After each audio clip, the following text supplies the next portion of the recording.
Tudo bem, pessoal? Bem-vindos a mais um vídeo para vocês. Pensamentos saudáveis. Que tal nós aprendermos a pensar melhor? É o tema do vídeo de hoje.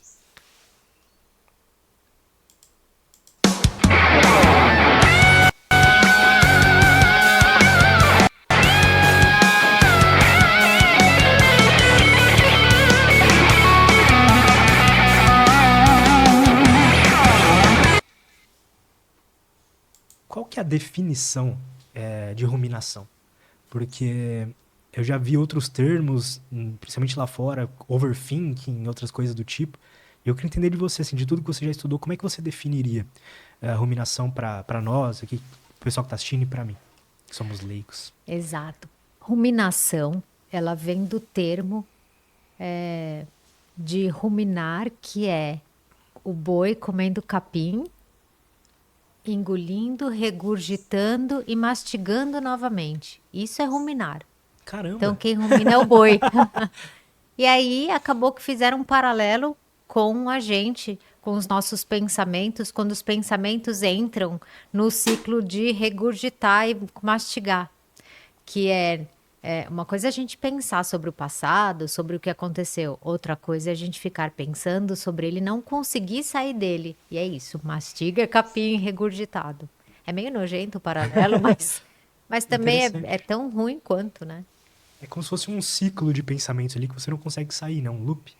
Isso, exatamente. É legal a gente diferenciar, porque nem toda voz interna é ruminação. Tá. Uma coisa é a gente pensando, que a gente pode pensar e a gente faz isso, pensar sobre o passado, pensar em coisas que você falou e não gostaria de ter falado. Nem sempre é ruim. Às vezes você só tá pensando sobre o passado, o que que você vai fazer, né? Esse tempo todo eu pensei, nossa, o que que será que ele vai perguntar lá? Então, o que que eu falo? Fiquei numa expectativa também. Só não ruminei, né? Do tipo, ai meu Deus, o primeiro episódio deu demais. Que expectativa. Enfim, mas pensar sobre o futuro, sobre o passado, não necessariamente é ruminar. Ruminar é quando aquele pensamento tá te trazendo sofrimento e você não consegue deixá-lo. Isso que é interessante. Cuidado com os seus pensamentos. Tudo que foi obra do passado, passou. Não tem como voltar atrás. Se você hoje está pensando coisas como traição do seu passado, alguma tristeza na sua infância, algo que fizeram você sofrer, fofoca, calúnia, defamação, injustiça, tudo isso passou. E não adianta você ficar, como a psicóloga falou, remoendo o passado. Isso vai te dar algum benefício? De forma nenhuma.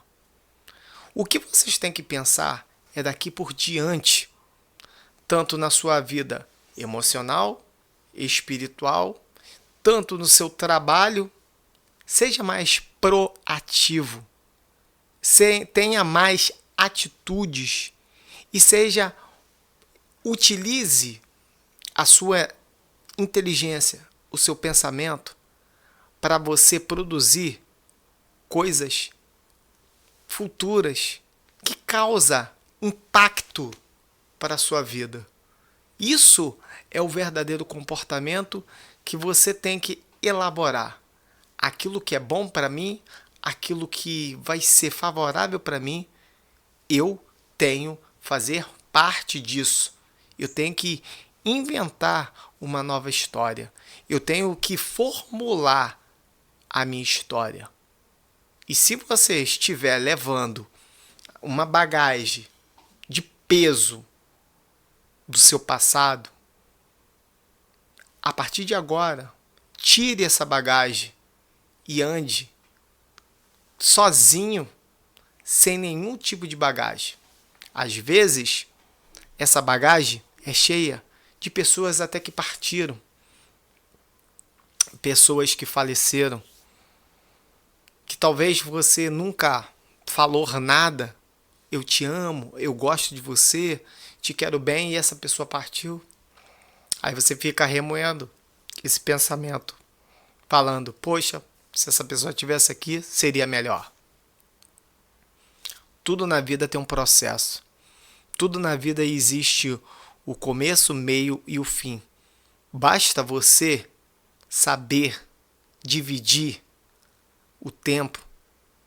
Você consegue dividir o tempo para que isso não venha atrapalhar o seu futuro. Vamos continuar.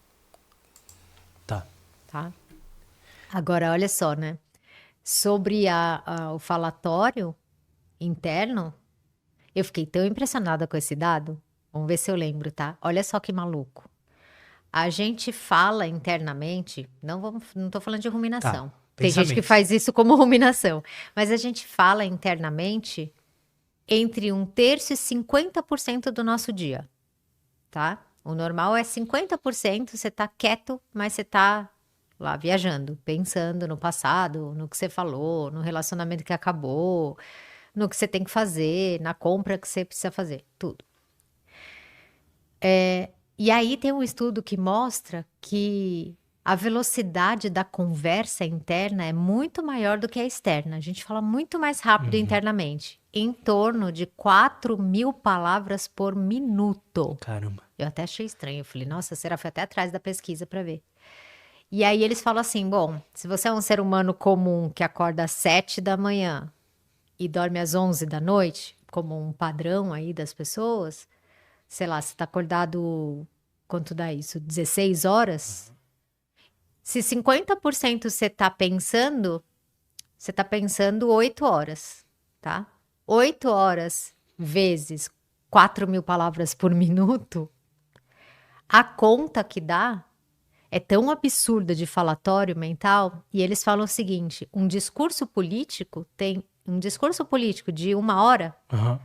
um pronunciamento e tal, tem 6.000 palavras de 1 hora.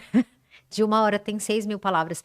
Então, quando a gente está acordado 18 horas, 16 horas, e das 8 a gente está pensando internamente com 4.000 palavras por minuto, isso é mais ou menos 320 discursos políticos internos na cabeça. Tem noção? 320. É como se você tivesse assistido 320 discursos políticos. Então, essa voz interna, se ela for saudável, ótimo, mas se não for, você detona internamente, né? Porque ouvir 320 discursos negativos sobre o passado, sobre o que você devia ter feito, sobre o quanto você é ruim, que o futuro é perigoso e algo de ruim vai acontecer, não tem como fugir da depressão, dos transtornos de ansiedade. Acho que isso foi uma coisa assim que eu lutei muito na minha vida, antes de eu entender que esses pensamentos nem sempre são reais e tudo mais, eram constantemente pensamentos negativos o dia inteiro, sobre o passado e sobre o futuro, principalmente, sabe? Acho que muita gente se vê nessa situação, sabe? Só que então, o problema... Pensar demais é necessariamente um problema? Não, É normal. é normal. O que diferencia é a qualidade do seu pensamento, que é o que você acabou de falar, né? Ah, no passado eu pensava muita coisa ruim. Pensar ruim, não é que a gente tem que ter só pensamentos positivos, tá? Essa não sou eu.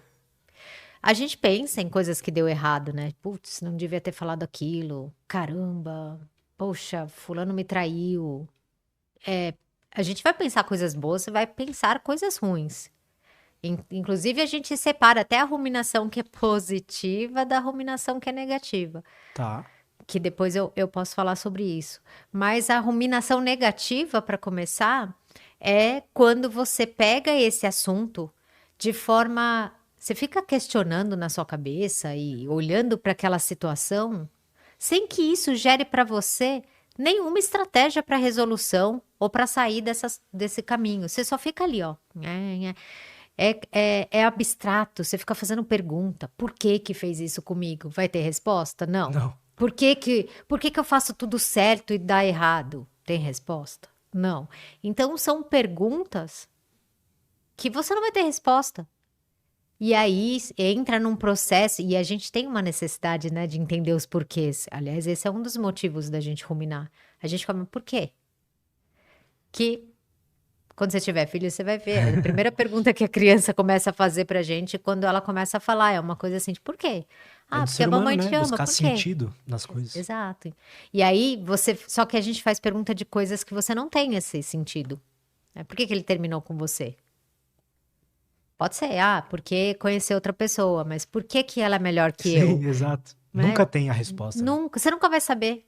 Aliás, nem a pessoa sabe, né? Quanto mais a gente. Então, essa ruminação é a tentativa da sua mente resolver um quebra-cabeça que não vai ter todas as peças. E aí você perdeu seu tempo. Então, é importante a gente começar a discriminar que tipo de pensamento que não te leva a nada, esse é o ruminativo negativo, e que tipo de pensamento negativo tá te levando a criar novas estratégias. Por exemplo, você está trabalhando e um monte de gente foi mandada embora. E o seu chefe te criticou em alguma coisa que ele não gostou. Isso pode trazer uma sensação de, nossa, pode ser que eu seja o próximo. Eu não devia ter falado aquilo, eu não devia ter feito esse relatório. Você entra nessa. Desde que isso comece a pensar em, cara, da próxima vez que eu falar com ele, eu preciso dar uma revisada no relatório, porque eu fiz de última hora. É melhor eu marcar uma reunião e já levar tal coisa que ele pediu para mim. Então, se você está transformando o seu medo, né, aquela ruminação, aquele sentimento de medo, em algo produtivo, para que na próxima reunião com ele você tenha menos chance de ser criticado, valeu a pena aquela ruminação. Aquela ruminação, ela era mais concreta. Você saiu do porquê, e entrou num como que eu posso fazer para da próxima vez não cair nesse lugar? Não gostei de estar nesse lugar. Foi incômodo. Você vai ficar um tempo nisso. Mas você tem que vir com a pergunta como. Como eu faço para mudar ao invés de por quê? Porque Porque já tá lá atrás, né? Total. Sempre o porquê tá lá atrás. O como pode ser para frente. Como eu faço para mudar? Muito interessante, né, esse vídeo aqui. Espero que tenha ajudado a vocês que talvez estejam com dúvidas em algo da sua vida. Não fique se remoendo, se martirizando ou pensando coisas negativas. Só viva o hoje. E o futuro, Papai do Céu, ele conduz da forma que ele desejar. Até o próximo vídeo, pessoal.